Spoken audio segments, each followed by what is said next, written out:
और हमारे भाई मेरे अभिभावक श्री श्याम अग्रवाल जी, मंजीत जी, राजू जी, हमारे हरीश बिष्ट जी, और वहां पीछे विनोद उत्प्रीति जी, रवि कन्याल जी, हमारे अन्नू भाई, अब मैं किस किस का नाम लूं? डॉक्टर आनंद मोहन रतूड़ी जी भी यहाँ पधारे हैं, योगिता पाल जी, अजय पाल जी, नारायण पाल जी कहीं चले गए लग रहा है। ठीक है ना, कागज छोड़ दिया तो ज्यादा नाम आ गए।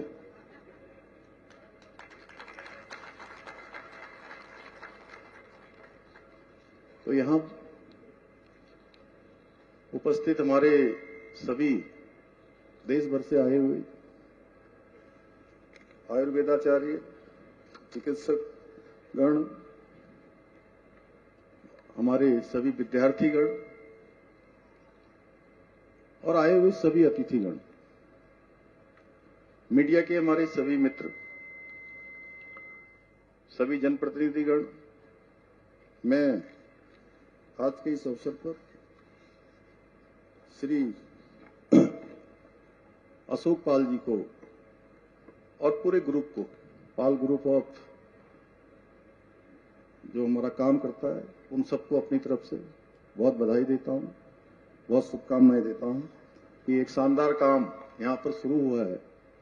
और आज उनके पूज्य पिताजी स्वर्गीय रमेश पाल जी का भी मैं भावपूर्ण स्मरण करता हूं कि उनसे हमारे बहुत नजदीकी संबंध थे और उसके सूत्रधार हमेशा श्याम अग्रवाल जी हुआ करते थे।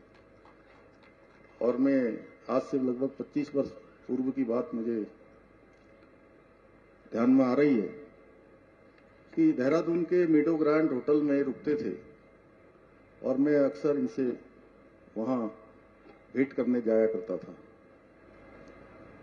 और सच में आज जैसा माननीय अजय भट्ट जी ने कहा कि उनके अंदर एक बहुत शानदार विजन था, एक उनकी सोच थी कि लगातार काम करते रहना चाहिए, लोगों के बीच में संवाद स्थापित होना चाहिए, समाज में काम करना चाहिए। और उसी काम को आज उनके सुपुत्र श्री अशोक पाल जी बहुत अच्छे तरीके से आगे बढ़ा रहे हैं। मैं उनको बहुत बधाई देता हूं कि एक अच्छा पुत्र वही होता है, हमारे शास्त्रों में भी कहा गया है कि एक अच्छा पुत्र वही होता है जो अपने पिता से आगे जाए, अपने पिता के कामों को आगे बढ़ाए। और वो सशरीर आज भले ही हमारे बीच में नहीं है, लेकिन अशोक, मैं ये कह सकता हूं कि वो जहां भी होंगे वहां से देखकर उनकी आत्मा बहुत प्रसन्न हो रही होगी और वो आप जैसे पुत्र को पाकर सच में बहुत प्रसन्न होंगे और वहां से अपना आशीर्वाद दे रहे होंगे। साथ ही में आज पीजीआई कॉन 2025 इस कॉन्क्लेव में उपस्थित देश विदेश से पधारे सभी वैज्ञानिकों का, आयुर्वेदाचार्यों का, चिकित्सकों का, शोधकर्ताओं का तथा सभी गणमान्य महानुभावों का और प्रिय विद्यार्थियों का भी आज के इस अवसर पर मैं हृदय से स्वागत करता हूं, हृदय से अभिनंदन करता हूं। ये मेरे लिए बहुत हर्ष का विषय है कि मुझे आज आप सभी मानव उत्थान के लिए काम करने वाले, इस क्षेत्र में काम करने वाले सभी देवदूतों के बीच में आज उपस्थित होने का शुभ अवसर प्राप्त हुआ है। मुझे बताया गया कि पाल ग्रुप ऑफ इंस्टीट्यूशन द्वारा आयोजित इस 3 दिवसीय पीजीआई कॉन 2025 सम्मेलन में एम्स तथा WHO CCEAT के सहयोग से आयुर्वेद, आधुनिक चिकित्सा विज्ञान और समन्वित चिकित्सा के क्षेत्र में कई महत्वपूर्ण विषयों पर यहां पर गहन विचार विमर्श, चिंतन मंथन किया जाएगा, आपस में संवाद किया जाएगा। मुझे पूरा विश्वास है कि इस अभिनव पहल से भारतीय चिकित्सा परंपरा के मूल सिद्धांत सर्वे भवन्तु सुखिनः, सर्वे सन्तु निरामया को साकार करने की दिशा में प्रेरणादायी कदम सिद्ध होगी। हमारे ऋषि मुनियों ने सदियों पूर्व ही स्वास्थ्य को केवल रोग मुक्ति नहीं बल्कि शारीरिक, मानसिक और आध्यात्मिक संतुलन की अवस्था माना था। आयुर्वेद का भी यही प्रयोजन है, जिसमें कहा गया है स्वस्थस्य स्वास्थ्य रक्षणम आतुरस्यम विकार प्रशमनम, अर्थात स्वस्थ व्यक्ति का स्वास्थ्य बनाए रखना और रोगी के रोगों का निवारण करना ही चिकित्सा का उद्देश्य है। मेरा मानना है कि इस सम्मेलन में होने वाला सार्थक संवाद न केवल चिकित्सा विज्ञान को नई दिशा प्रदान करेगा बल्कि भारत को वैश्विक स्वास्थ्य के मार्गदर्शक राष्ट्र के रूप में स्थापित करने में भी बहुत महत्वपूर्ण भूमिका निभाएगा और संपूर्ण मानवता के लिए अत्यंत उपयोगी सिद्ध होगा। भाइयों बहनों, आयुर्वेद विश्व की एक ऐसी विशिष्ट चिकित्सा प्रणाली है जो प्राचीन काल से ही मानव सभ्यता का आरोग्य सुनिश्चित करती आई है और हम सब लोगों ने इसका अनुभव बहुत भली भांति अभी बालेंदु बैग के बारे में, बालेंदु जी वैद्य के बारे में और वैद्य पैनोली जी के बारे में, मैं दोनों जगह आपके साथ गया हूं। पैनोली जी तो बहुत सामान्य स्थितियों में उनका प्रेमनगर के आगे जाकर, जहां एक सैनी इंस्टीट्यूट है उसके पास से रास्ता मुड़ता है अंदर जाके, उन्होंने अपनी लगभग मुझे लगता है कि 12-15 बीघा जमीन होगी वहां पर, उसमें वो स्वयं अपनी जो है औषधियों को उगाते हैं और उसी से लोगों की जो है चिकित्सा करते हैं, उसी से उनका वो औषधियां निकालते हैं और वास्तव में उनकी औषधियां जिसको कहते हैं कि बिल्कुल जड़ से बीमारी को समाप्त करती है। हाँ, ये जरूर है कि थोड़ा ये आयुर्वेद की जो पद्धति है वो धीरे धीरे असर करती है, लेकिन जड़ से बीमारी को समाप्त करने का काम किसी पद्धति में होता है तो वो पद्धति हमारी ये जीवन पद्धति में इसको कह सकता हूं, ये आयुर्वेद की पद्धति है और इसका अनुभव हम लोगों ने कोरोना महामारी के दौरान किया। ये वास्तव में हमारी जीवन पद्धति थी, ये हमारी संस्कृति थी, हमारे संस्कार था और हमारे जीवन के साथ चलने वाली पद्धति, इसी को आयुर्वेद कहा गया। यही आयुर्वेद है जो जीवन को निरोगी भी रखती है, जीवन को हर प्रकार से संतुलित भी रखती है और अध्यात्म की ओर ले जाने के लिए मन को शीतल करने का काम भी ये पद्धति हमारी करती है। भाइयों बहनों, ये केवल जो बाहर के रोग हैं उनका निवारण ही नहीं करती, बल्कि हमारी बुद्धि और इंद्रियों से जुड़े हुए आंतरिक विकारों को भी ठीक करता है। हम सभी को ज्ञात है, देवभूमि उत्तराखंड आयुष की भूमि है, योग की भूमि है, औषधियों की भूमि है, ऋषि मुनियों की भूमि है और प्राचीन काल से ही आयुर्वेद और औषधियों की संपदा की ये प्रज्ञा भूमि रही है। हमारे पर्वतीय अंचलों में पाए जाने वाली औषधियां, जड़ी बूटियों ने आयुर्वेद को आरोग्य के आधारभूत तत्वों के रूप में स्थापित करने में अपनी बहुत महत्वपूर्ण भूमिका निभाई है।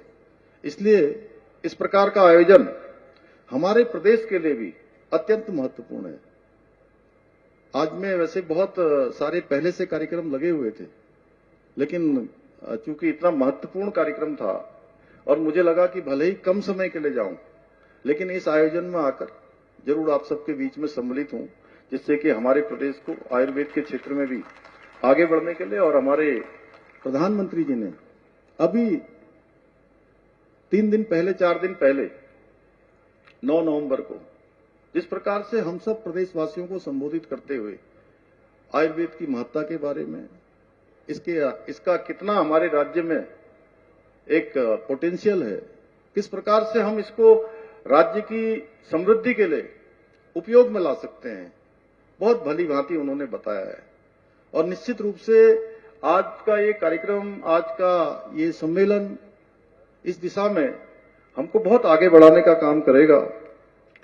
आदरणीय प्रधानमंत्री जी के दूरदर्शी नेतृत्व में वर्ष 2014 के बाद प्राचीन आयुर्वेदिक चिकित्सा जो पद्धतियां हैं उनको बढ़ावा देने के लिए और प्रत्येक नागरिक को निरोग एवं स्वस्थ जीवन प्रदान करने के उद्देश्य से देश में पहली बार आयुष मंत्रालय की स्थापना की गई, जिसके अंतर्गत राष्ट्रीय आयुष मिशन प्रकृति परीक्षण अभियान जैसे अभी पिछले दिनों ही हम सब लोगों ने इस अभियान में भाग लिया है। बहुत सारी जगह प्रकृति परीक्षण आयुर्वेद विभाग के, आयुष विभाग के द्वारा हमारे राज्य के अंदर भी किया गया है।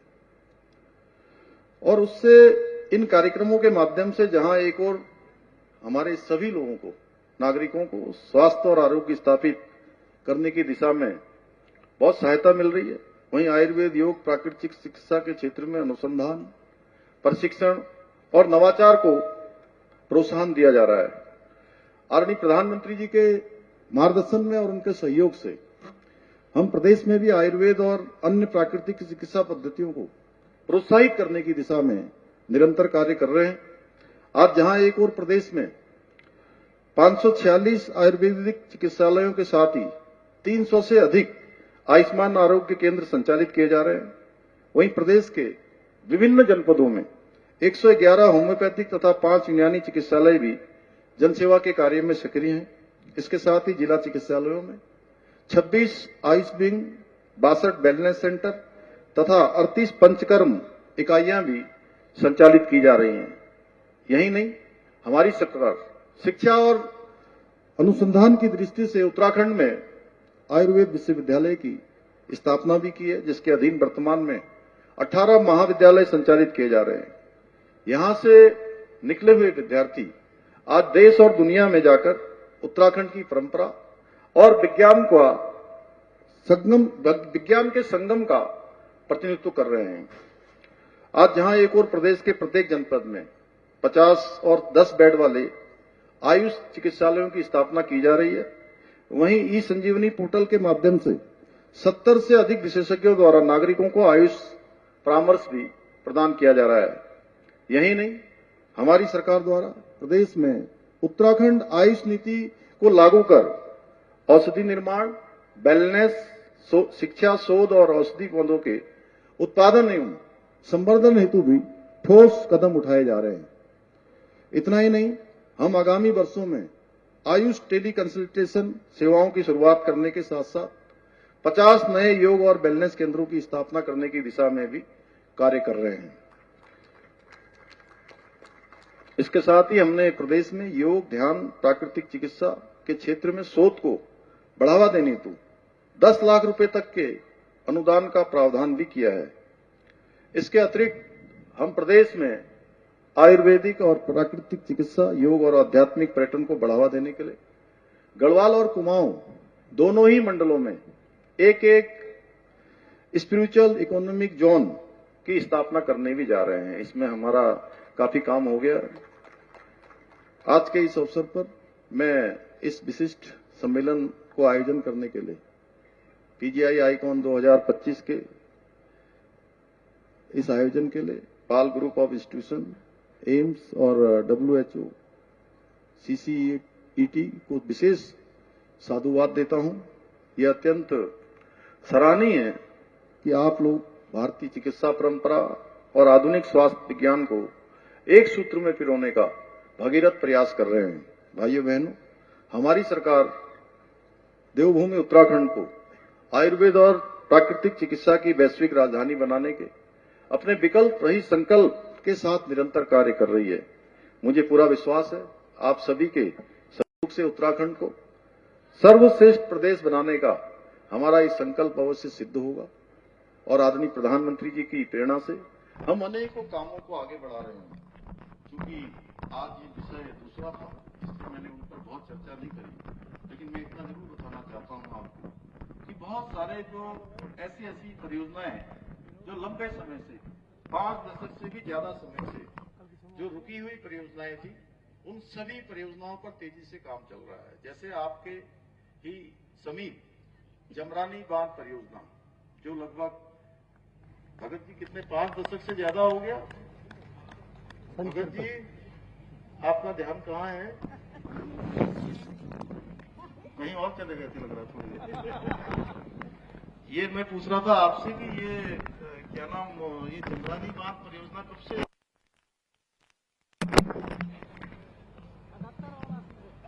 पहला शिलान्यास कब हुआ था इसका? 75 में, 75 में, 1975 में हुआ था, 75 में, 73 में। हाँ। लगभग 53 साल 54 साल हो गए और इतने सालों तक ये योजना रास्ता देखती रही, प्रतीक्षा होती रही कि कोई भगीरथ आएगा और इस योजना को धरातल पर उतारेगा। हमारे प्रधानमंत्री जी के नेतृत्व में इस योजना को भी स्वीकृति मिली है। देहरादून में इसी प्रकार सौंग डैम लंबे समय से वो भी प्रतीक्षा कर रहा था कि सौंग डैम बनेगा, देहरादून के आसपास भूजल स्तर जो नीचे जा रहा है वो थमेगा, वो मेंटेन होगा। और आज सौंग डैम भी निर्माणाधीन है, उसका भी काम तेजी से चल रहा है। वहीं लखवाड़ का बांध वह भी लंबे समय से रुका हुआ था, 50 सालों से वो भी प्रतीक्षा में था, उसका भी काम तेज गति से आज चल रहा है। इसी प्रकार एचएमटी फैक्ट्री की जमीन हमारी लंबे समय से हमको नहीं मिल पा रही थी, वो जमीन भी हमको मिल गई है। जल्दी ही उस पर भी कार्य योजना पर काम होगा। आपके बगल में ही, बहुत दूर नहीं, पंतनगर का हवाई अड्डा अंतिम चरण में आ गया है और उसको अंतर्राष्ट्रीय स्तर का हवाई अड्डा बनाने के लिए सारी औपचारिकताएं पूरी हो गई हैं। टेंडर की प्रक्रिया भी हो गई है। दिसंबर माह में टेंडर अवार्ड हो जाएगा। भारत सरकार का नागरिक विमानन का जो हमारा विभाग है, नागरिक उड्डयन मंत्रालय, उस पर काम कर रहा है। तो आने वाले समय में आपको आपके पास से देश और विदेश सभी जगह जाने के लिए यहां से अंतर्राष्ट्रीय उड़ानों का भी यहां सुविधा हम सबको मिलने वाली है। एम्स हमारा किच्छा में उसका भी काम अंतिम चरण में है। 2026 आते आते वो कार्य भी हमारा शुरू हो जाएगा। तो अच्छी सुविधा एम्स का सैटेलाइट सेंटर खुलने से यहीं मिल जाएंगी। ऐसे अनेकों काम अभी कुछ हमने भारत सरकार से नई ट्रेनें भी मांगी हैं, नए और विकास की योजनाएं भी मांगी हैं, कुछ सड़कें भी मांग रहे हैं। तो उस क्षेत्र में तेजी से काम कर रहे हैं। आज चाहे हेली सेवाओं का हो, तो आप देख रहे होंगे आज लगभग 13 स्थान ऐसे राज्य के हो गए हैं जहां हमारी हेली सेवाएं संचालित हो रही हैं। उसमें हमारा ये जनपद भी है, हल्द्वानी भी है, आसपास का क्षेत्र भी है, नौकुचिया ताल भी है। तो ऐसे सभी नवाचार के काम है। बाकी भगत जी ने थोड़ा बोला ही, आदरणीय भट्ट जी ने बोला कि वंदे भारत एक्सप्रेस भी बहुत जल्दी यहां से चालू होने वाली है। दिल्ली जाने के लिए, आने के लिए आप लोगों को और सुविधा होने वाली है। कुछ ट्रेनें और हम लोग मांग रहे हैं भारत सरकार से, वो सबको हमको मिलने वाली है। अनेक हमने कड़े निर्णय भी लिए हैं। आदरणीय प्रधानमंत्री जी ने भी हम सबका प्रोत्साहन किया। अभी राज्य की रजत जयंती, स्थापना की रजत जयंती वर्ष पर जो हमारे कार्यक्रम हुए, उन कार्यक्रमों में माननीय राष्ट्रपति महोदया ने भी हम सबको आकर अपना आशीर्वाद दिया। प्रधानमंत्री जी ने हम सबका प्रोत्साहन भी किया और जहां 25 सालों की उपलब्धियों पर हमने कहीं न कहीं एक उत्सव मनाया, कुछ अनुभवों के रूप में हमने आपस में चिंतन मनन भी किया, विचार भी किया, संवाद भी किया। विधानसभा का विशेष सत्र भी 3 दिनों का चला। वहीं आने वाले 25 सालों का संकल्प लेकर कि आने वाले वर्षों में हमारा उत्तराखंड देश का श्रेष्ठ राज्य बनेगा। उसके लिए वेड इन उत्तराखंड का कॉन्सेप्ट हम धरातल पर उतार रहे हैं, स्पिरिचुअल जोन बना रहे हैं। आज अशोक पाल जी ने जो काया आयुर्वेदिक मेडिकल कॉलेज खोला है, यह भी इस दिशा में एक मील का पत्थर साबित होगा। हमारे यहाँ पर प्रकृति के द्वारा प्रदत्त भगवान की कृपा हमारे ऊपर है, बहुत आशीर्वाद भगवान का है हम सबको मिलकर। और हमने इस पूरे रजत जयंती स्थापना समारोह के कार्यक्रमों में हमने कोशिश करी कि प्रत्येक वर्ग इससे जुड़े। हमने जहां देश में रहने वाले सभी प्रवासियों का एक दिन का पूरा सम्मेलन किया, लगभग 24 घंटे का। पूरे देश भर के लोग आए, उन्होंने अपने विचार दिए।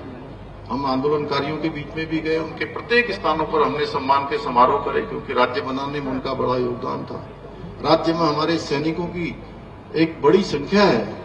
ये देवभूमि के साथ साथ वीर भूमि भी है। सैनिकों के बीच में गए, हम अन्नदाता किसान भाइयों के बीच में गए, हम खिलाड़ियों के बीच में गए, हम हमारे जनप्रतिनिधियों के बीच में गए, सबके विचार लेकर जन जन को जोड़ने का काम इसलिए किया गया कि हम सब एक संकल्प लेकर एक गंतव्य तक की यात्रा की जो यात्रा हमको भारत के अग्रणी राज्यों के रूप में स्थापित करेगी, भारत के आदर्श राज्य के रूप में उत्तराखंड स्थापित होगा, हिंदुस्तान का श्रेष्ठ राज्य उत्तराखंड होगा, भारत का एक मॉडल राज्य उत्तराखंड होगा, उसको बनाने का हम सबको संकल्प लेना है।